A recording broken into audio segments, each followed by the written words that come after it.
இந்த புறம்போக்குல உள்ள குவாரியை அதிகாரிகள் 4 வருஷமா தடுத்து நிறுத்தல. இதனாலதான் எங்களுக்கு அதிகாரிகள் மேல நம்பிக்கை வரல.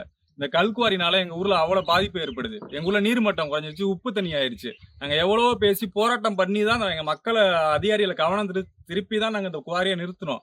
ஆனா உங்களுக்கு பக்கத்துல பர்மிஷன் கொடுத்துருக்காங்க. என்ன நியாயம்னு தெரியல. அதிகாரி மேலே எங்களுக்கு சுத்தமா நம்பிக்கை இல்ல. 5 மணிக்கு மேல எந்த ஒரு கனரக வாங்கலும் குவாரில இருந்து இயங்கக்கூடாது. ஆனா நைட்டு ஃபுல்லா எங்க வீட்டுக்கு பக்கத்துல இருக்க கிரஷர்ல வந்து நைட்டு ஃபுல்லா அரைச்சிக்கிட்டு இருக்காங்க.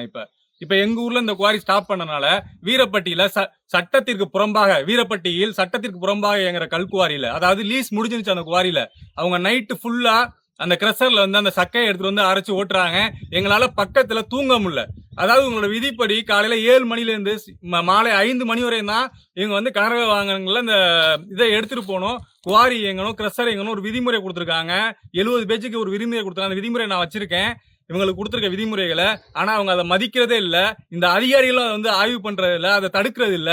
எவனோ ஒரு விவசாயி அவங்க வீட்டுக்காக ஒரு டிப்பர்ல ஒரு மண் எடுத்தா, ஒரு டிராக்டர் டிப்பர்ல ஒரு மண் எடுத்தாங்கன்னா அதை வந்து இந்த அதிகாரிகள் புடிச்சிட்டு போறாங்க. ஆனா இவ்வளவு பெரிய கொள்ளை நடக்குது வீரப்பட்டியில. இவ்வளவு நாளா அவங்க ஒரு திருட்டுத்தனமா கல் அள்ளிக்கிட்டு இருக்காங்க, இப்ப கொண்டு அள்ளிக்கிட்டு இருக்காங்க.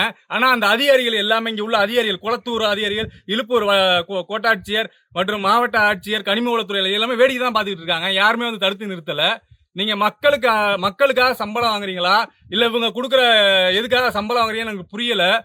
இப்படியே அழிஞ்சு போயிட்டு இருந்தா நாங்க எங்க உயிர் வாழ்றது? இல்லாட்டி இதே மாதிரி ஒரு ஊரை எங்களுக்கு வெளியூர்ல வேற ஊர்ல ஒண்ணு அமைச்சு கொடுத்துருங்க, நாங்க அங்க பேர்ல மொத்தமாவே காலி பண்ணிட்டு இந்த ஊரை போறோம். அதை தான் நீங்க எதிர்பார்க்கறீங்களா? இப்ப நாங்க குடியிருக்க வீட்டை கூட நீங்க நோண்டிக்கங்க. முதல்ல இதே அளவுக்கு இதே மாதிரி ஊரை எங்களுக்கு வேற எங்கேயாச்சும் நீங்க அமைச்சு கொடுத்துட்டு இந்த ஊரை நீங்க காலி பண்ணிக்கங்க. நோண்டி பறிச்சு இந்த நாட்டை அழிச்சிருங்க.